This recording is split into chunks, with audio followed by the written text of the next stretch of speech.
देखिए, ये जो पाइल्स होते हैं ना, आयुर्वेद में उनको अर्श बोलते हैं, मॉडर्न में हेमरॉइड बोलते हैं और जनरल भाषा में मस्से या बवासीर बोलते हैं।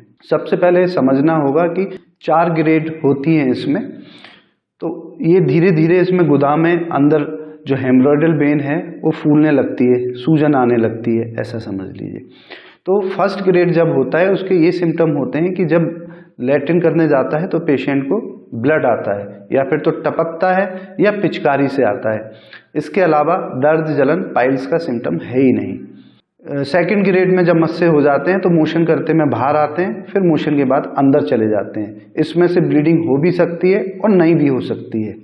और फिर अगर हम सही ट्रीटमेंट ना लें तो धीरे धीरे ये थर्ड ग्रेड में कन्वर्ट हो जाते हैं।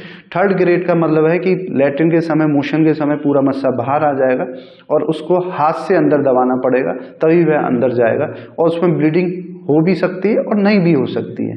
उसके बाद फिर भी हमने सही उपचार नहीं लिया तो फिर वो फोर्थ ग्रेड में हो जाएगा। फोर्थ ग्रेड का मतलब है कि पाइल्स लैट्रिन के समय बाहर आ जाएगा और परमानेंट ही बाहर रहेगा। फिर वो हाथ से दबाने से अंदर जाएगा लेकिन फिर बाहर आ जाएगा, परमानेंट बाहर रहेगा। उसको फोर्थ ग्रेड पाइल्स बोलते हैं। ब्लीडिंग उसमें हो भी सकती है और नहीं भी हो सकती है। ब्लीडिंग 2 तरह की होती है, या फिर तो धीरे धीरे टपकेगा ब्लड या पिचकारी से ब्लड आएगा। लैट्रिन से स्ट्रिप के रूप में लग के आ रहा है, वो पाइल्स के सिम्टम नहीं है। ना ही दर्द जलन इन फोर्थ ग्रेड में होता है। दर्द जलन कॉम्प्लिकेशन जब पाइल्स में हो जाती है, फोर्थ ग्रेड बाहर आ जाता है, जिसमें थ्रोम्बोसिस हो जाती है, ब्लड रुक जाता है, तो पेन या बर्निंग हो सकती है और पेन कंटिन्यूअस रहता है और सीवियर पेन होता है उसमें।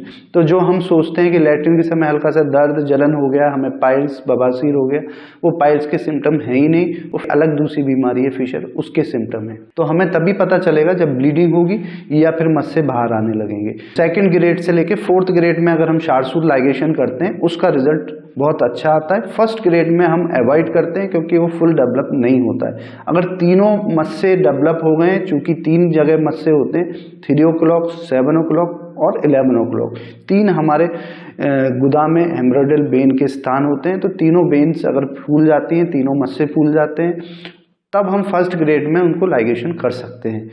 तो अगर आपको बवासीर या पाइल्स से बचना है तो आपको मेन है प्रेशर नहीं लगाना है। चाहे ज़्यादा बैठना नहीं है, ज़्यादा खड़े नहीं रहना है, या फिर ऐसा उल्टा सीधा मिर्च मसाले वाला नहीं खाना है जिससे कि प्रेशर आपकी गुदा पे पड़े। अगर सेकंड ग्रेड या थर्ड ग्रेड में पाइल्स हो गया तो उसको हटवा लेना ही उपचार है।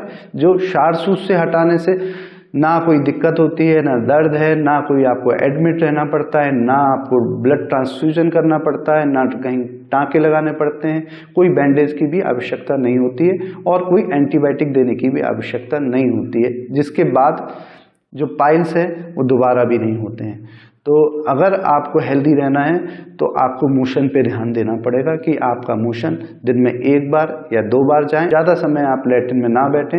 अगर आप ऐसा कर रहे हैं तो आने वाले समय में जरूर कोई ना कोई गुदा रोग बीमारी आप में हो सकती है। पाइल्स में ये भ्रांति है कि जो मैंने पहले भी बोला कि दर्द जलन होने से आदमी पाइल्स समझता है, जबकि पाइल्स में ये कोई सिम्टम नहीं है। ये फिशर के सिम्टम है। केवल ब्लीडिंग होना और लैट्रिन के समय मस्से बाहर आना या परमानेंट बाहर आ जाना ही पाइल्स है। जहाँ पे दर्द जलन होता है उसके साथ में भी बाहर की जो स्किन है उसको सेंटिनल टैग बोलते हैं या सेंटिनल पाइल्स भी बोलते हैं। मोस्टली पेशेंटों में वो जो स्किन बाहर आ जाती है जिसको पेशेंट पाइल्स समझता है, जबकि पाइल्स नहीं, सेंटिनल टैग है, बाहर की स्किन है।